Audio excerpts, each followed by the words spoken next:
በማህበራዊና ኢኮኖሚያዊ ዳሰሳችን ጀምረናል። ሰላም ጤና ይስጥልኝ። ይህ ማርቲ ገበያ ነው። በዛሬው ዕለት የአገር ውስጥ ዜናዎችን ይዤላችሁ መጥቻለሁ። ላይክ ሰብስክራይብ እያደረጋችሁ አብራችሁን ቆዩ።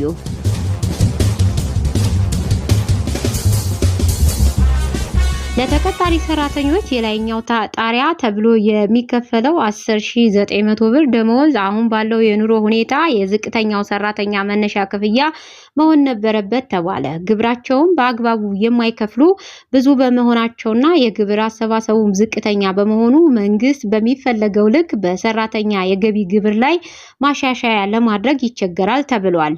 ለ9 ዓመት የቆየውን የገቢ ግብር አዋጅ ይተካል ተብሎ በተሰናዳው ረቂቅ መሰረት ከግብር ነፃ የሚደረግ የሰራተኛ ደመወዝ አሁን ካለበት 600 ብር ወደ 2000 ብር ከፍ እንዲል ታስቧል። በኢትዮጵያ የሚሰበሰበው የገቢ ግብር ከአጠቃላይ ሀገራዊ ምርቱ ድርሻው 6.8 በመቶ ብቻ መሆኑን ያነሱት በገንዘብ ሚኒስቴር የታክስ ፖሊሲ መምሪያ ኃላፊው አቶ ሙላይ ወልዱ ይህንን ማሻሻያ ማድረግ ብቻውን የሚሰበስበው ግብር በቢሊየን ብር እንዲቀንስ ያደርጋል ብለዋል። አሁን ባለው ሁኔታ ትልቅ ማሻሻያ ለማድረግ መንግስት ይቸገራል ሲሉ ተናግረዋል። የገቢ ግብር አዋጁ ረቂቅ ለውይይት በቀረበበት ዝግጅት ላይ የተገኙት የኢትዮጵያ ሰራተኞች ማህበራት ኮንፌዴሬሽን የውጭና የህዝብ ግንኙነት መምሪያ ኃላፊው አቶ አያሌው አህመድ በአምራች ኢንዱስትሪ ውስጥ ተቀጥሮ የሚሰራውን ሰራተኛ እያገኘ ያለውን አነስተኛ ክፍያ አንስተዋል። ኢኮኖሚውን እያንቀሳቀሰ ያለው ሰራተኛ እየተከፈለው ያለው ደመወዝ በወር ከ1300 ያልበለጠ እንደሆነ አንስተው ይህ ወደ ዶላር ሲቀየር በወር $7 ከ50 ሳንቲም ብቻ ነው ብለዋል። እነዚህ ሰዎች በአንድ በኩል ልጆቻችን ናቸው፣ በሌላ በኩል ደግሞ የኢትዮጵያ ዜጎች ናቸውም ብለዋል። ይህ የፋብሪካ ተቀጣሪ ሰራተኛ ቤተሰቡን እንኳን በአግባቡ መመገብ ባይችል እሱ እንኳን በልቶ ስራ ቦታ መምጣት መቻል አለበት ሲሉ ተናግረዋል። ከፍተኛው 35 በመቶ ግብር የሚከፍልበት የ10900 ብር ወርሃዊ ደመወዝም አሁን ባለው የኑሮ ሁኔታ ዝቅተኛው ክፍያ መሆን ነበረበትም ብለዋል።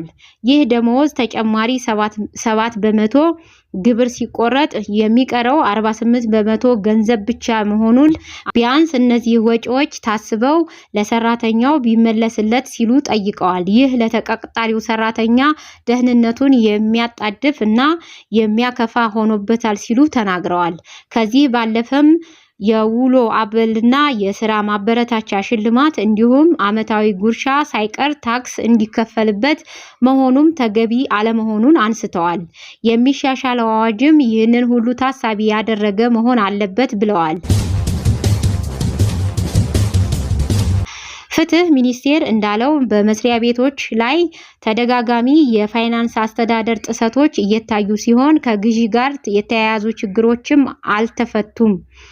የፍትህ ሚኒስቴር የፌዴራል ዋና ኦዲተርን የ2013 እና የ2014 የበጀት ዓመት የፋይናንስ ሪፖርት መነሻ በማድረግ በ87 የፌዴራል መስሪያ ቤቶች ላይ የዳሰሳ ጥናት አካሂዶ ውጤቱን አሳውቋል። አብዛኞቹ መስሪያ ቤቶች የፌዴራል ዋና ኦዲተር ግኝቶችን እና የሰጣቸውን ምክረ ሀሳቦች በመቀበል ማስተካከያ ማድረግ ላይ ጉድለት እንዳለባቸው ጥናቱ አሳይቷል ተብሏል። የክፍያ መስፈርቶችን ያላሟሉ ተደጋጋሚ ክፍያዎችም በመስሪያ ቤቶቹ ይፈጸማሉም ብለዋል። 19 ሚሊዮን ብር የአበል አከፋፈል መመሪያ ሳይጠበቅ ወጪ እንደተደረገ በጥናቱ መረጋገጡን አቶ ኃይለ ገብርኤል ጠቅሰዋል። የወጪ ማስረጃ ሳይቀርብ ከ71 ሚሊዮን ብር ክፍያ መፈጸሙን 48.2 ሚሊዮን ብር ደግሞ ለምን ዓላማ እንደወጣ ሳይረጋገጥ ተከፍሎ ተገኝቷል ብለዋል። 241 ሚሊዮን ብር በላይ በተለያዩ መስሪያ ቤቶች እንዳልተሰበሰበም በጥናቱ መታወቁ ተጠቅሷል። የታክስ ውሳኔው ወጥቶ ለታክስ ከፋዩ እንዲደርስ ከተደረገ በኋላ ያልተሰበሰበ 10 ቢሊዮን ብር ተገኝቷልም ተብሏል። የግዢ ሂደት ባልተከተለ መልኩ በ2013 ዓ.ም 1.4 ቢሊዮን ብር በ2014 ዓመተ ምህረት ደግሞ 172 ሚሊዮን ብር ወጪ ሆኖ የሆነ ጥናቱ ማሳየቱ ተመልክቷል። የመስሪያ ቤቶቹ የውስጥ ቁጥጥርና ኦዲት ጠንካራ ለመሆን መስሪያ ቤቶቹ በፌዴራል ዋና ኦዲተር ግኝቶች እና ምክረ ሀሳቦች ተከትለው ተገቢውን የእርምት እርምጃ እንዳይወስዱ ካደረጉ ምክንያቶች መካከል ተብለው ቀርበዋል። የተጠያቂነት ስርዓት ስራ ላይ አለመዋልና የቁርጠኝነት ችግርም ሌሎቹ ሆነው ቀርበዋል። ዓመት ከፍተኛውን የሚይዘው ኦሮሚያ ሲሆን ከ108.4 ቢሊዮን ብር በላይ ተመድቦለታል። አዲስ አበባ በረቂቅ በጀቱ ለመጀመሪያ ጊዜ በጀት ሳይደለደልላት ቀርቷል። የፌዴራል መንግስቱ ለክልሎች መደገፊያ ከያዘው በጀት በሁለተኛው ደረጃ የአማራ ክልል ድርሻውን የሚይዝ ሲሆን 67.9 ቢሊዮን ብር ተመድቦለታል። ደረጃ ሶማሌ ክልል 31.4 ቢሊዮን ብር እንዲሁም ደቡብ ኢትዮጵያ ክልል በ22 ቢሊዮን ብር አራተኛውን ደረጃ ይዘዋል። ትግራይ ክልል 18.9 ቢሊዮን ብር እና ማዕከላዊ ኢትዮጵያ ክልል 18.5 ቢሊዮን ብር በጀት የተያዘላቸው ናቸው። ሲዳማ ክልል 12.9 ቢሊዮን ብር፣ ደቡብ ምዕራብ ኢትዮጵያና አፋር ክልል ተቀራራቢ ከ9.5 ቢሊዮን ብር በላይ በጀት የተመደበላቸው ናቸው። ቀሪዎቹ ከቤንሻንጉል ጉሙዝ ክልል በስተቀር ማለትም ሐረሪ፣ ጋምቤላና ድሬዳዋ ከተማ አስተዳደር ከ5 ቢሊዮን ብር በታች የተመደበላቸው መሆኑ ከረቂቅ በጀቱ ተመልክተናል። የአዲስ አበባ ከተማ አስተዳደር ከዚህ ቀደሙ በተለየ ሁኔታ በዚህ ዓመት በረቂቅ በጀቱ አልተካተተችም። ምክንያቱም ምን እንደሆነም በረቂቅ በጀቱ ላይ አልተጠቀሰም። አዲሱ የውጭ ሀገር ስራ ስምሪት ረቂቅ አዋጅ አስገዳጅ የትምህርት ደረጃን አያስቀምጥም። በስራ ላይ ያለው አዋጅ ግን ቢያንስ 8ኛ ክፍልን አስገዳጅ እያደረገ ነበር ተብሏል።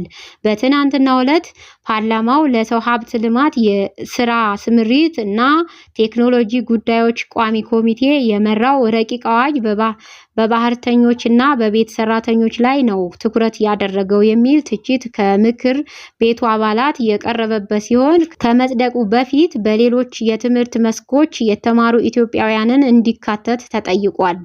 የውጭ ሀገር ስምሪት ረቂቅ አዋጅ አንድ ግለሰብ ኤጀንሲ ለመክፈት ፍላጎት ቢኖረው የግድ ኢትዮጵያዊ መሆን እንዳለበት የሚደነግግ ሲሆን የሚያስፈልገው ካፒታል በተመለከተ ደግሞ ለደረጃ 1 20 ሚሊዮን፣ ለደረጃ 2 15 ሚሊዮን፣ ለደረጃ 3 10 ሚሊዮን፣ ለደረጃ 4 7.5 ሚሊዮን ብር ካፒታል እንዲኖራቸው ተብሏል። የስራ ክህሎት ሚኒስቴር ዝግ አድርጎት የነበረውን የኩዌት የውጭ ሀገር የስራ ስምሪት ጀመረ። ከዚህ ቀደም አስፈላጊ የሚባለውን ስልጠና አጠናቀቀውና በግላቸውም ቢሆን የስራ ስምሪቱን ያገኙ ወጣቶች መሄድ አልቻልንም ብለው እንደነበረ ይታወቃል። በወቅቱ የስራና ክህሎት ሚኒስቴር ከኩዌት ጋር ምንም አይነት የስራ ውል የለኝም፣ ስለዚህ የሰለጠነውን የሰው ኃይል አልክም በማለት መልስ ሰጥቶ ነበር። አሁን ኢትዮጵያ በህጋዊ መንገድ ያሰለጠነቻቸውንም ይሁን አግባብነት ያለው መረጃ በማቅረብ በግላቸው የሚመጡ ሰዎችን ለመላክ ዝግጅቷን ማጠናቀቋን ሰምተናል። ሁለቱ ሀገሮች የዓለም አቀፍ ህግን መሰረት ባደረገ መልኩ ስምምነት ላይ መድረሳቸውን በስራ ክህሎት ሚኒስቴር የውጭ ሀገር ሰራተኛ አገናኝ ኤጀንሲዎች ፍቃድ መስጫ ኃላፊ የሆኑትን አቶ ሀምሳሉ ባሻ ነግረው ሀገራት ስምምነት ሲያደርጉ የስራ ስምሪቱ የሰራተኛውን መብት በጠበቀ መልኩ እና ደህንነቱ ያረጋገጠ መሆን እንዳለበት ዓለም አቀፍ ስምምነቶች ያስገድዳሉ። የአሁን የኢትዮጵያና ኩዌት ያደረጉ ስምምነት የሰራተኛውን የስራ ሰዓት የሚያስከብር፣ የጤና ኢንሹራንስን የሚጠብቅ፣ ደህንነቱን የሚያረጋግጥ ሌሎችንም ያካተተ እንደሆነ ከኃላፊው ሰምተናል።